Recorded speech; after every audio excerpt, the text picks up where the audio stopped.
Buenos días. Bienvenidos al proyecto educativo Un Espacio Social para la Transformación de la Educación de Unomia Aula Taides UNESCO.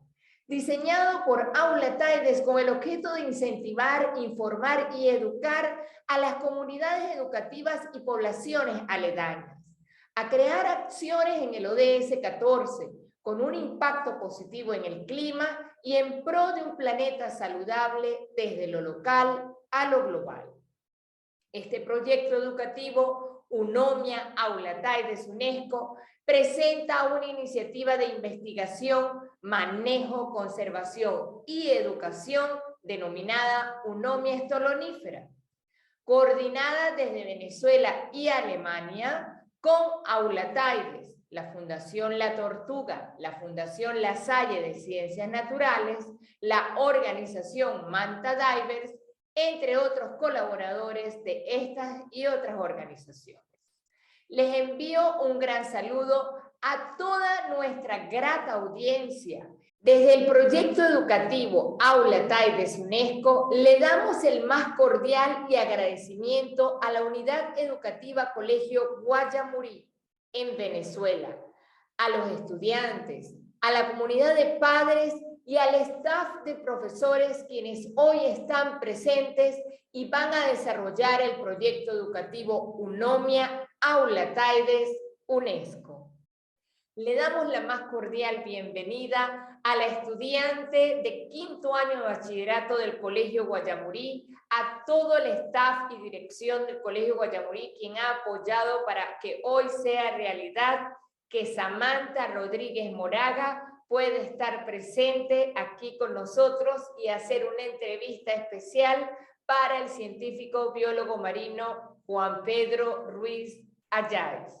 Dentro de la actividad educativa de hoy, Juan Pedro nos explicará todos los detalles sobre la invasión del coral blando Unomia stolonífera en el Parque Nacional de Mochima, así como todo el trabajo que se ha venido haciendo desde el año 2007 y se está realizando hasta el día de hoy, en cuanto a la investigación y educación en pro del correcto manejo de este gran problema ecológico. Bienvenido, Juan Pedro. Gracias, Yali, nuevamente por tu invitación. Bueno, muchísimas gracias por darme la oportunidad de estar aquí y de poder ayudarme con este trabajo de investigación que tengo que realizar. Entonces, ¿cómo procedemos? Si quieren, hablar un poquito del trabajo de investigación que tengo que hacer, por qué decidí escoger esto y por qué me interesé por el tema. Sí, bueno, yo espero tus preguntas y desarrollalo como tú quieras. No hay ningún problema. Te trataré de ayudarte en lo que yo pueda. ¿Ok? Ok, perfecto. Bueno, yo tengo que hacer un trabajo de investigación tratando un tema, digamos, un problema ambiental local y de alguna manera analizando una solución posible, por lo que me gustaría hablar un poco sobre los efectos que está causando este coral, si hay una investigación de métodos para retirarlo, sus condiciones de crecimiento, las zonas que afectará en un tiempo determinado, si se han hecho predicciones al respecto, si las formas de atacar o, no sé, estudios químicos que se hayan realizado para disminuir el crecimiento y si es posible la recuperación del área una vez que se logre eliminar el coral. Así que si quieren vamos por partes. Sí, no sé qué tanta información tengan al respecto, investigado hasta ahora, pero podemos empezar hablando sobre cuáles son los efectos que está causando y si se han planteado métodos para retirar el coral de las áreas que ha afectado. Sí, bueno, yo creo que, no sé si Mariano te envió los trabajos científicos que ya se han publicado. Pero si no sé si tuviste ella me los envió. de leerlo. El último que se publicó fue el año pasado, que hablaba específicamente sobre eso que tú me estás preguntando, sobre el efecto sobre los ecosistemas coralinos que está teniendo el coral, ¿verdad? ¿Cómo está afectando la biodiversidad? ¿Cuál es el problema con esta especie? Es una especie exótica que se introdujo premeditadamente alrededor del año 2005. Fue sembrada aquí en el oriente del país, específicamente en Valle Seco, que es una población que se encuentra en la bahía de Conoma, que está cerca de la población de la ciudad de Puerto La Cruz. Desde esa fecha hasta ahora, los últimos registros que tenemos, que acabamos de llegar de hace un par de semanas del occidente del país, ya tenemos registros confirmados del coral en la zona de Falcón, específicamente en la reserva de Cuare y en Choroní, en una playa, en una ensenada que casualmente también se llama Valle Seco. En esos dos sitios ya el coral está reportado y está colonizando y está bien establecido. Entonces, fíjate, desde Oriente hasta esa zona estamos hablando de alrededor de 600 kilómetros de distancia. La particularidad que tiene este coral es que crece muy rápido, no tiene depredadores naturales, por lo que no hay ningún tipo de control biológico. Se ha adaptado muy bien a las condiciones naturales que tenemos aquí en el país, en las zonas tropicales, porque este es un coral que viene de Indonesia, que si tú ves Indonesia y ves Venezuela, está en la misma zona biogeográfica, se llama, son zonas tropicales. O sea, quiere decir que las condiciones de temperatura, de luz, etcétera, son muy parecidas. La diferencia es que en su zona de origen tiene competencia, ¿verdad? Tiene depredadores que controlan sus poblaciones, pero en el caso de Venezuela, pues siendo una especie exportada o importada de allá, mejor dicho, pues esas condiciones no se dan. Entonces hemos visto cómo ha crecido sin control y ha crecido sobre los arrecifes nativos, asfixiando prácticamente a todas las especies que crecen en el fondo marino, que se denominan bentos. El bentos son todos los animales o plantas que crecen sobre el fondo marino.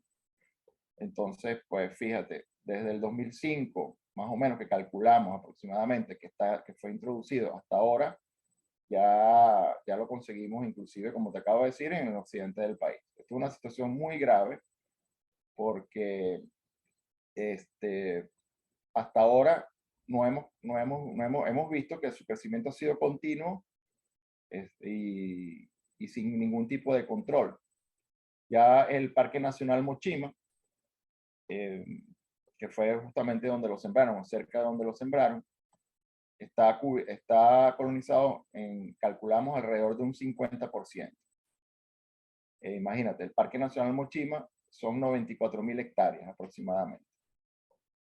Toda la zona del Parque Nacional Mochima se divide entre el estado Anzoátegui y el estado Sucre, más o menos un 50 y un 50%. Ya la zona de Anzoátegui, que es la que tenemos más estudiada, prácticamente o todas las islas que componen esta zona del parque están colonizadas por el coral. Pues, entonces, bueno, imagínate la gravedad del asunto. Eso por una parte. Sí, bueno, yo he investigado del material que me ha mandado mi profe y de varias cosas que he visto en internet. Ha tenido un crecimiento súper rápido y bueno, obviamente está afectando a los corales.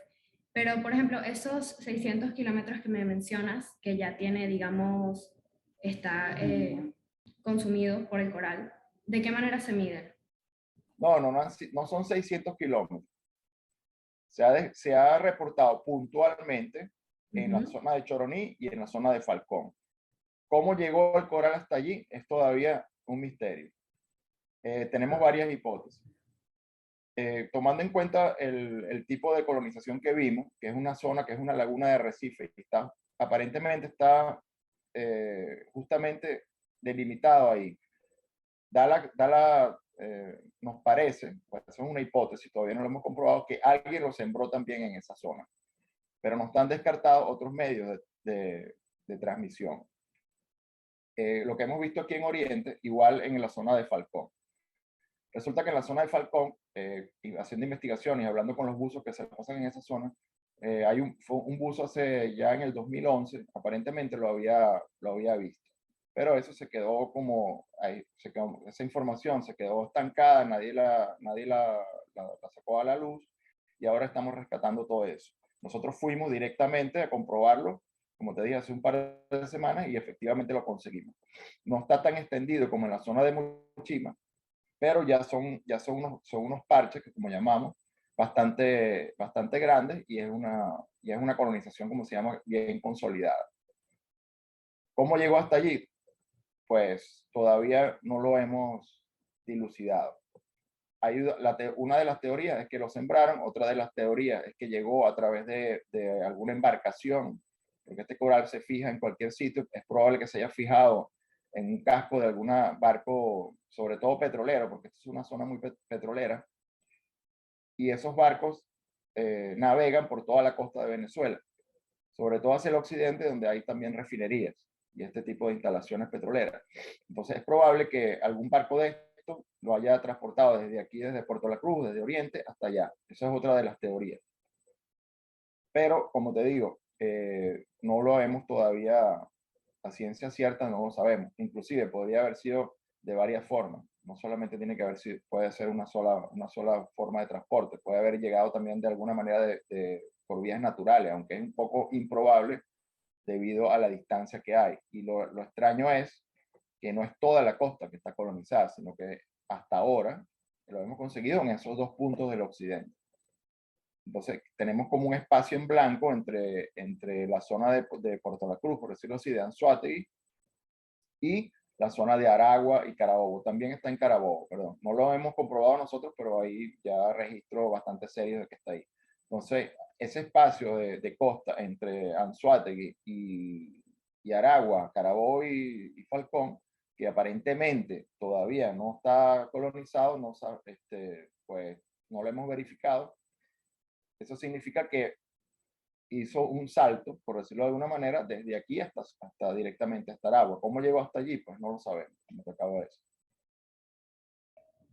decir. Entonces, considerando que hay ese salto de espacio donde no está colonizado por el coral, también hay la posibilidad de que sigan habiendo otros saltos y que el coral se siga extendiendo en largas distancias por diferentes partes, no solamente de áreas venezolanas, sino de otros países, de esa misma manera. Claro, ese es el alerta que nosotros hemos dado del proyecto UNOMIA, porque evidentemente, por ejemplo, las Antillas holandesas están al norte justamente del Parque Nacional Mochima, del refugio de Cuárez, donde ya está el coral. Pues está muy cerca. Es muy probable, es factible que ese coral sea transportado de alguna manera, si sea por alguna embarcación que transita entre esos dos sitios. Hay bastante tránsito comercial entre Venezuela y Aruba, Curazao y Bonaire, y es muy factible o es muy probable que en algún momento el coral sea transportado hacia esa zona.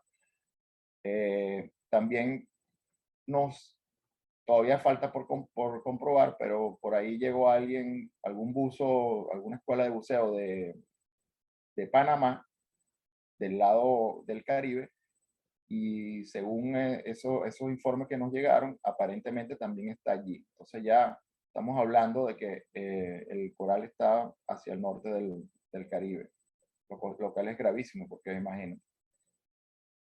De ahí se puede seguir expandiendo hacia todo el Caribe. Se podría decir que el coral podría llegar incluso a expandirse por todo el Caribe, pero ¿cuál sería la diferencia que tendría el Caribe en sí con su lugar de origen, el Océano Indo-Pacífico? Por ejemplo, en cuanto a los depredadores, ¿cuál es la diferencia de los depredadores que hay y por qué en esta zona no los hay? Las diferencias climáticas que permiten que esos depredadores existan en el Océano Indo-Pacífico y no hacia el Mar Caribe. No, acuérdate que el mar de Venezuela es mar Caribe también. Nosotros estamos al sur del Caribe. Los arrecifes del Caribe son casi todos son muy parecidos. La fauna es muy parecida, si no igual. Entonces las condiciones son las mismas y pues encontraría unas condiciones también muy propicias para reproducirse. Ok, pero comparado con Indonesia, o sea, considerando el Mar Caribe en sí, comparado con Indonesia, ¿cuáles serían las diferencias? Y por qué, por ejemplo, en Indonesia sí se puede dar el coral y es parte de un ecosistema equilibrado y aquí no.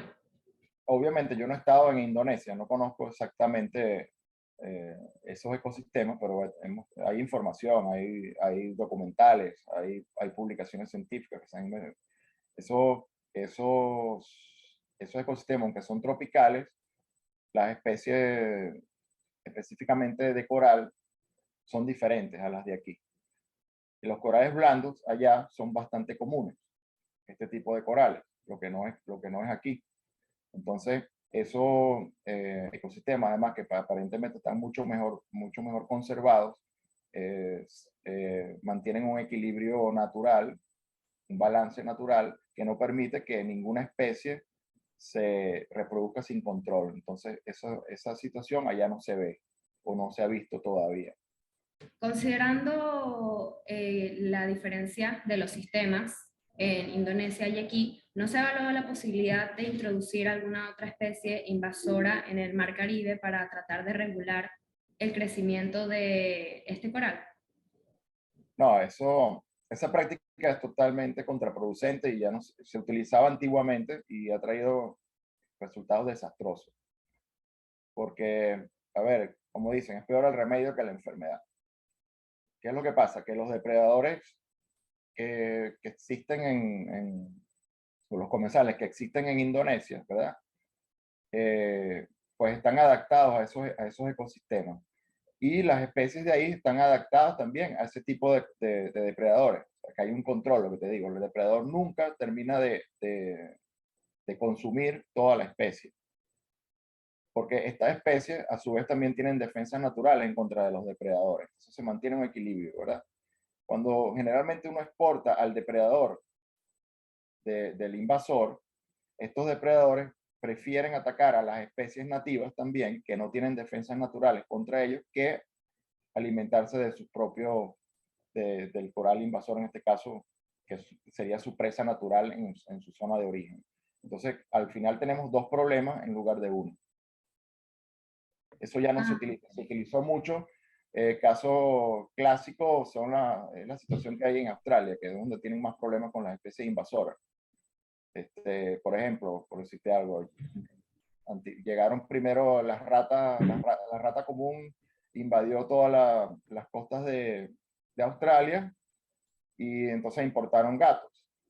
Los gatos, en lugar de comerse las ratas, empezaron a comer a las especies nativas. Después importaron zorros para que se comieran los gatos y los zorros siguieron comiéndose a las especies nativas porque eran más fáciles, eran presas más fáciles. Entonces ya en lugar de un problema tienen tres problemas y así sucesivamente. Un ejemplo, digamos, general, pero funciona de esa manera. Entonces eso está totalmente ahorita inclusive prohibido y no se hace. Una práctica que no se hace y no se debe hacer. Ok. Un tema interesante de investigación. Lo puedes buscar por Google y te pongo el tema de Australia porque, digamos, es un tema clásico, pero hay muchos casos iguales o peores. Ok, entonces básicamente la idea de introducir una nueva especie está totalmente descartada, ya que afectaría muchísimo más de lo que ya está afectado el ecosistema.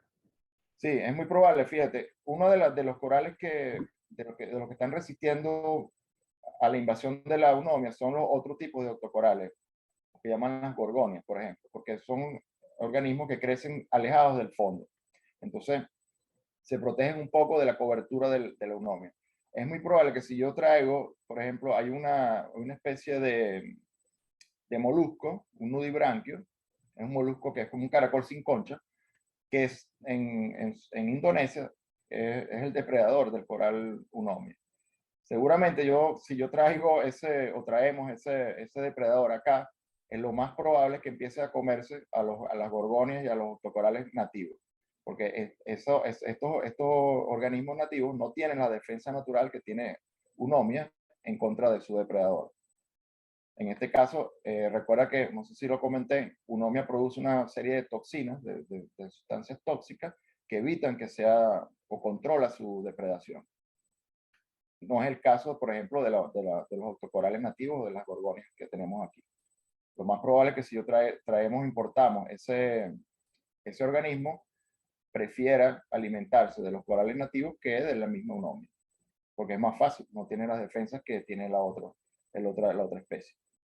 También se podría decir que aquí en Venezuela, en el Caribe en general, no hay ningún tipo de depredador que sea capaz de eliminar el coral o de retrasar su crecimiento. Hasta ahora no lo hemos visto, no lo hemos conseguido.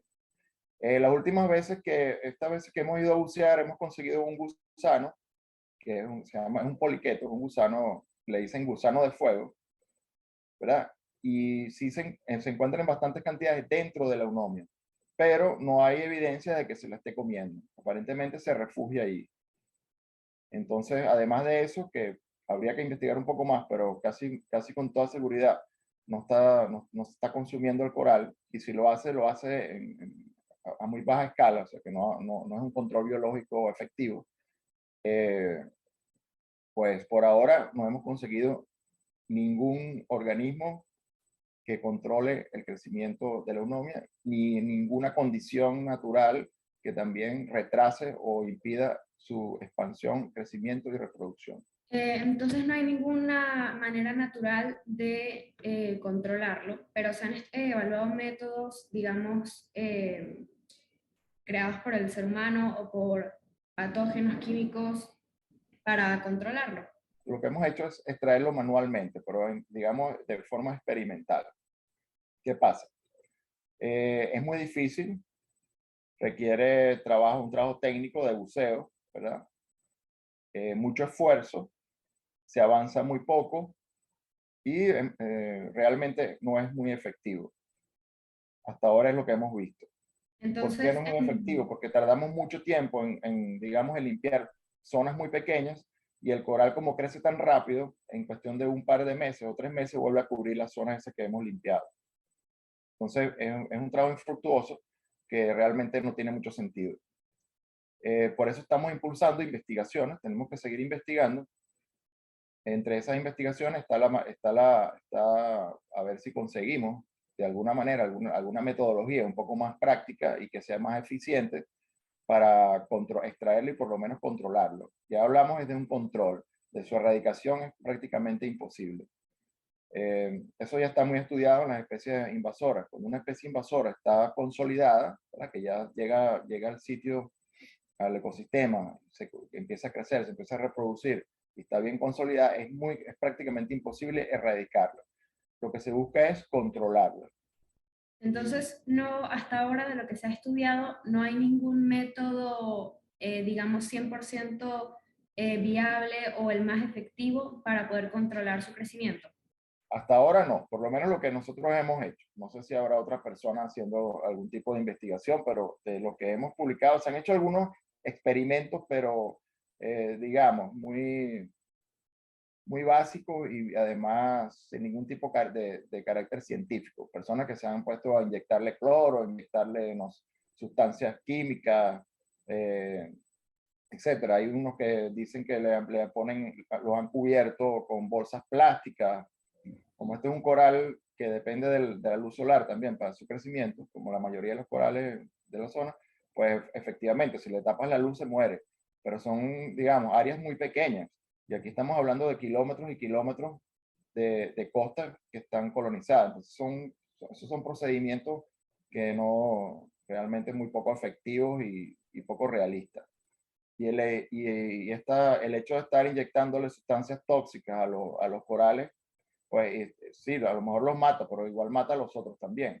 Además tendrías que, imagínate, serían toneladas y toneladas de cloro que tendrías que inyectar en los corales, que pues imagínate el nivel de contaminación que ocasionaría. Eso no es viable de ningún punto de vista.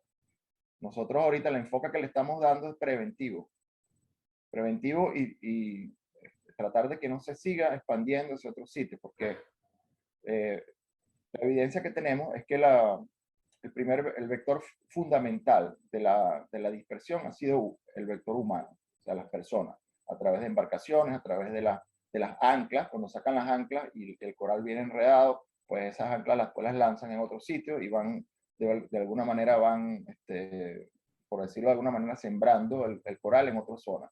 Entonces, eso es lo que hay que evitar para tratar de controlar esta situación y que no llegue a colonizar todas las costas y las islas del país, porque la proyección que tenemos no es muy buena, por lo que hemos visto aquí en Oriente, que es donde está la cosa más grave.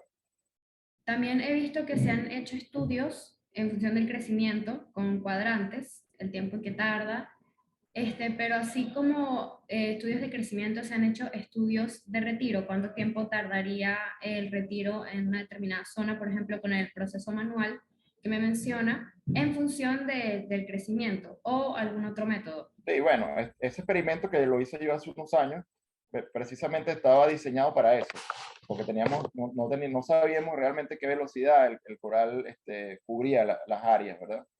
Entonces lo que se hizo fue que se plantó una cuadrata de 1 metro cuadrado en una cierta zona que estaba completamente colonizada, se limpió, eso mediante buceo. Eso lo hice yo personalmente, así que te puedo decir exactamente qué fue lo que pasó. Y después se le hizo un seguimiento quincenal durante alrededor de 6 meses. A ver cómo iba progresando otra vez, cómo iba recolonizando la zona que se había limpiado. Limpiar ese metro cuadrado me llevó a mí 1 hora de buceo. Y eso apenas a 3 metros de profundidad. 1 hora, 1 metro cuadrado. Eso es una barbaridad.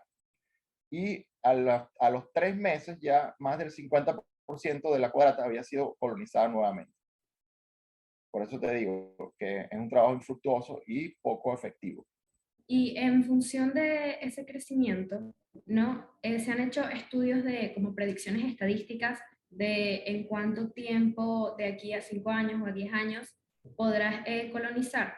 No, todavía no hemos hecho esos estudios, los tenemos pendientes. Lo que pasa es que hace falta más datos, ¿verdad? Cuantitativos.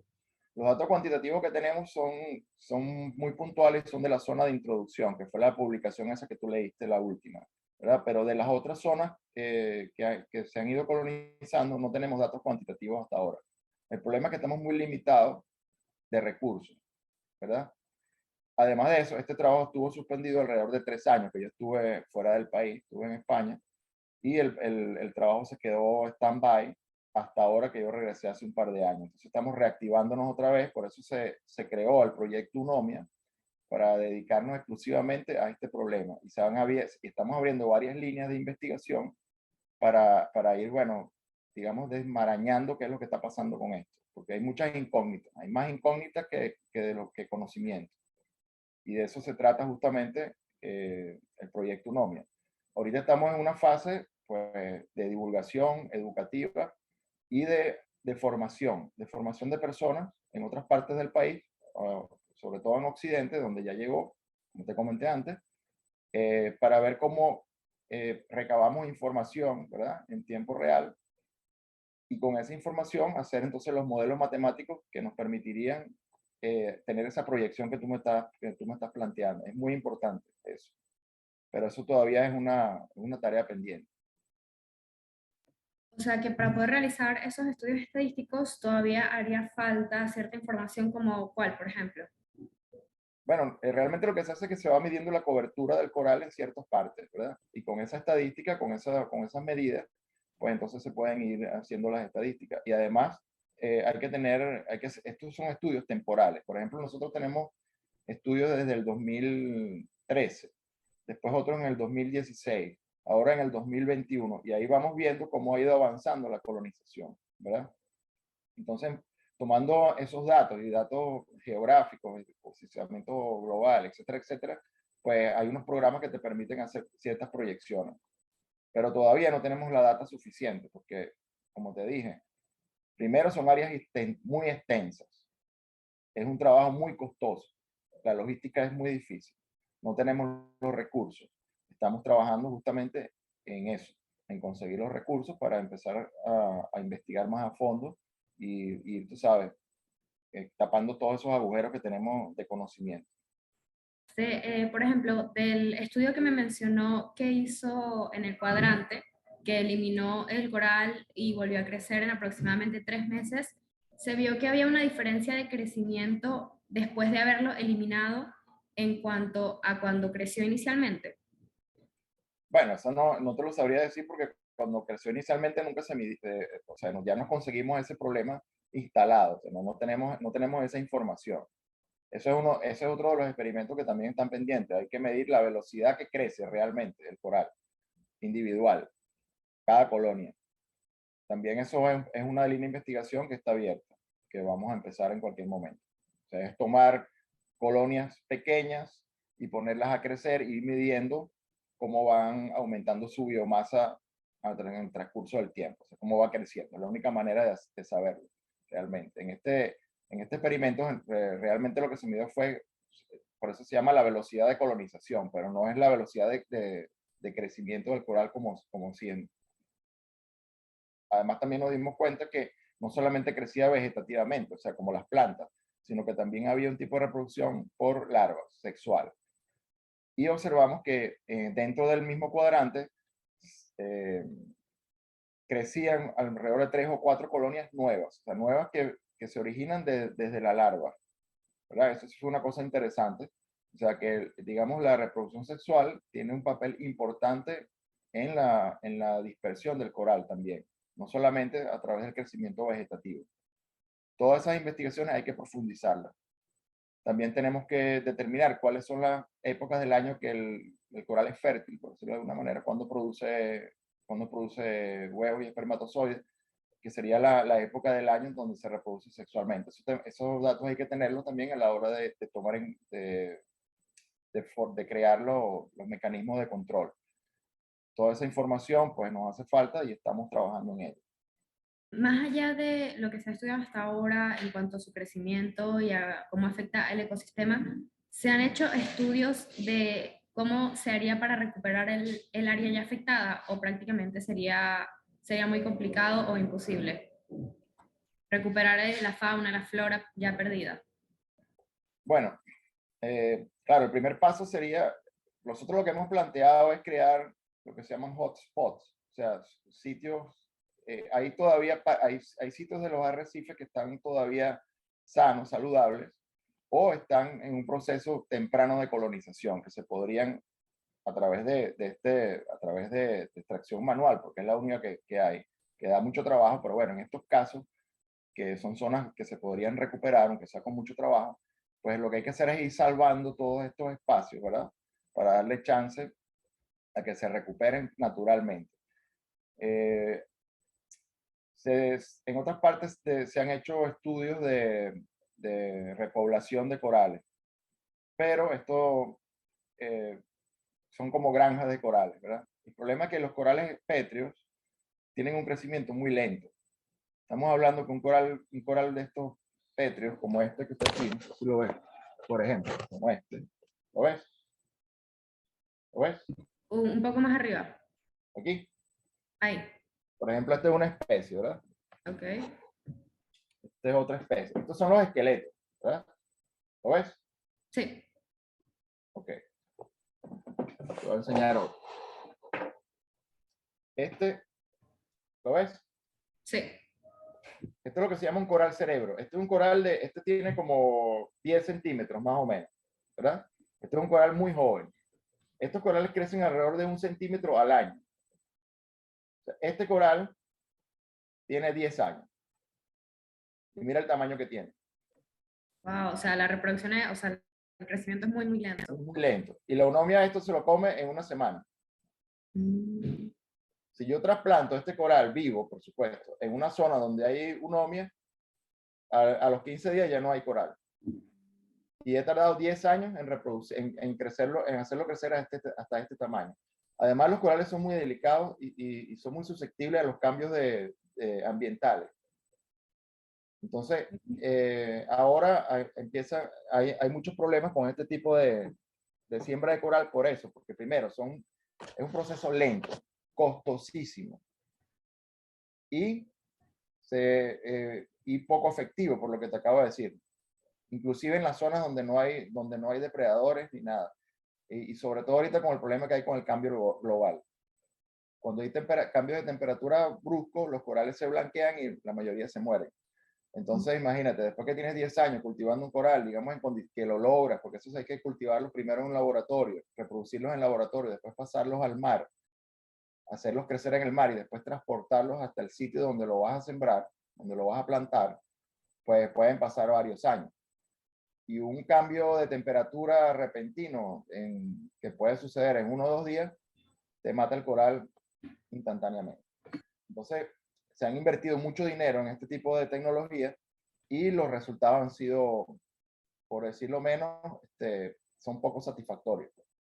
Y es una tecnología, y es un proceso lento y costosísimo.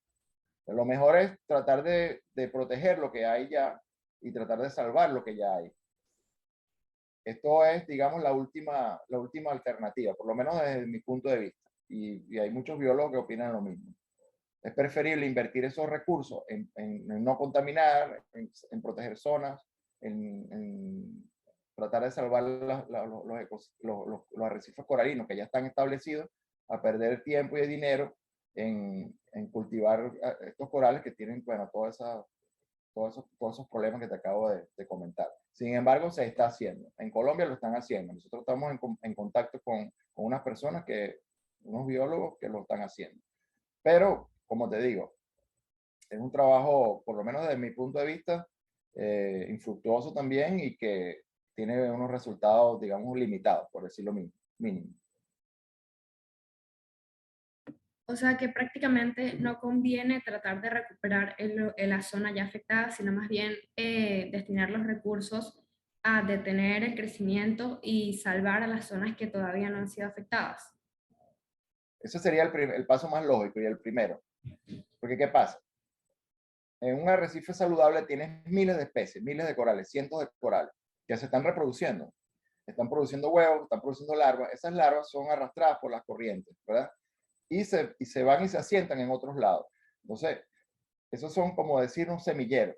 Hay que proteger esos semilleros, porque son la fuente, digamos, que eso es lo que nos va a permitir que haya una recuperación natural al futuro. Evidentemente, hay que primero proteger esto y después, pues, empezar con las campañas de limpieza o extracción selectiva, como se llama. Pero como te digo, el método que tenemos ahorita, manual, es muy lento. Entonces, esa energía, esos recursos, lo más adecuado es utilizarlos para proteger lo que ya está y tratar de que no se pierda. Porque si todos los arrecifes resultan eliminados por la UNOMI, entonces ya esos semilleros desaparecen y no hay ninguna manera de que haya una recuperación natural. Ya sería una colonización completa y definitiva.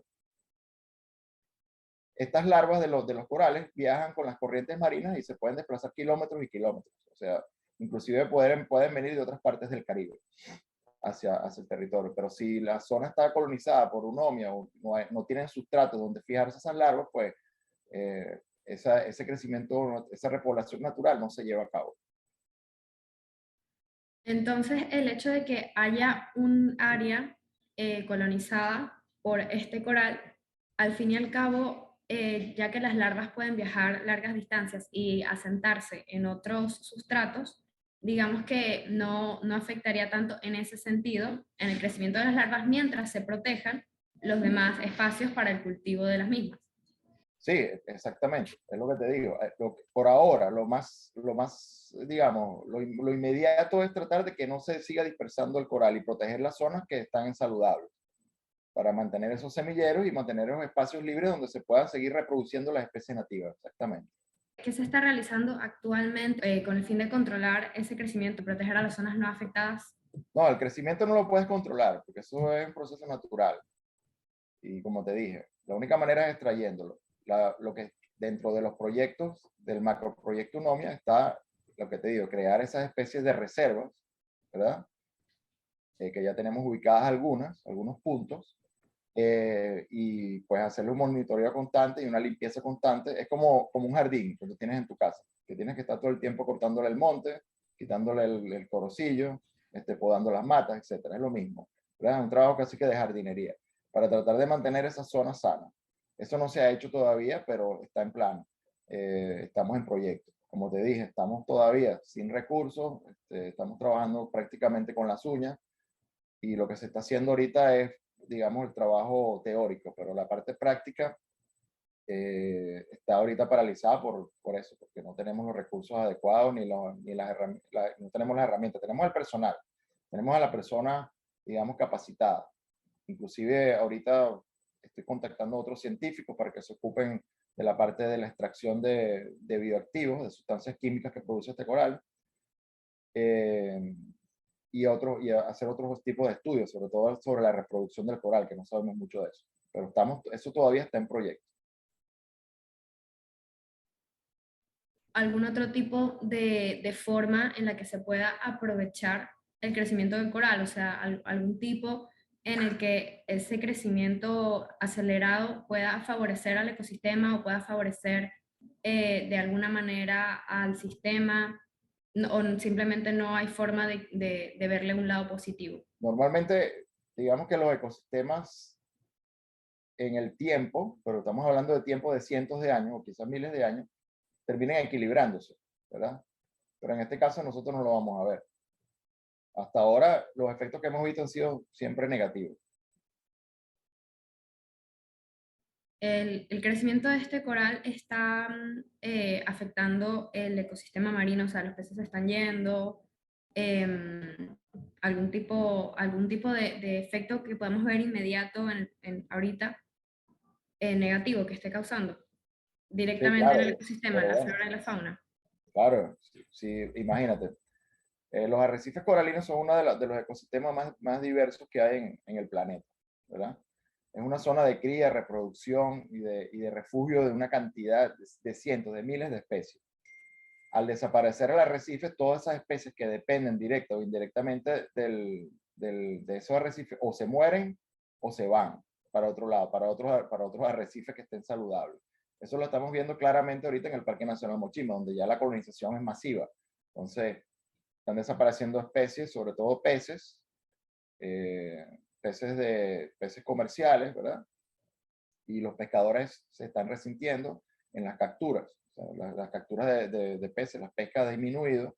También la faena de pesca se les ha complicado porque ellos trabajan con redes, con estas redes tipo chinchorro, que Margarita y bastante, con los que capturan la sardina y otras especies. O sea que esas redes las sacan y las arrastran por el fondo. Entonces, cuando arrastran por el fondo, lo que van sacando es todo el coral este que está en la arena.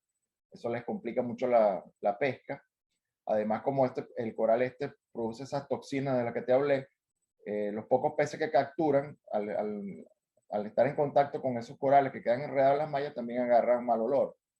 Entonces, bueno, les está trayendo muchos problemas. Disminución de las capturas, dificultad en la faena de pesca, mal sabor y olor no sabor, sobre todo olor exterior del pescado, lo que le disminuye las ventas, etcétera, etcétera.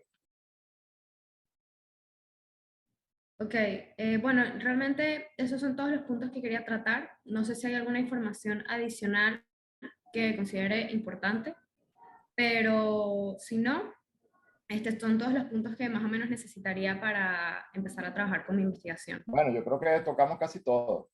Falta, ya te tendremos al tanto de otras cosas, pero básicamente, pues lo que te acabo de decir. Ahora estamos enfocados en los trabajos hacia Occidente, porque si bien es cierto que ya llegó hasta allá, las zonas que están afectadas en el occidente del país, digamos que hasta ahora son limitadas. Entonces, estos sitios son lugares que hay que atacar de primero, ¿verdad? Para tratar de que no se siga dispersando hacia otros lados. Hemos hecho varias alianzas con organizaciones, con ONGs allá, como Arrecifes de Venezuela, Sol Ambientalista, etcétera, etcétera. También con una operadora de buceo que se llama Pilar Day, que nos recibieron muy bien. Les dimos unas charlas hace un par de semanas. Pensamos regresar otra vez a hacer unos talleres formativos para los buzos, para empezar, tú sabes, por ejemplo, atacar algunos puntos, unas zonas puntuales y tratar de frenar el crecimiento en estas zonas de arrecife que están bastante bien conservadas y bueno, queremos evitar de que sean colonizadas completamente. Entonces, estamos trabajando ahora en esa dirección. El resto de las líneas de investigación pues las iremos abriendo a medida que tengamos los recursos y las personas que se vayan a ocupar de eso. Porque todo no lo puedo hacer yo, desafortunadamente. Sí, claro. Es un trabajo que Bueno, necesita mucho tiempo. y ustedes que la generación de relevo que los estamos esperando. No sé si vas a Claro. estudiar biología, pues si vas a estudiar biología ahí tienes un tema para toda la vida. Porque no solamente el tema ecológico, está el tema de extracción de bioactivos, que es muy interesante. Entonces, ¿cuáles son las sustancias tóxicas? ¿Cómo hay que ponerle nombre y apellido, por decirte algo? Tienen propiedades antitumorales, tienen propiedades antibacterianas, tienen propiedades antivirales. Y hay trabajos con especies parecidas que se han conseguido este tipo de propiedades. Por eso es un tema súper interesante.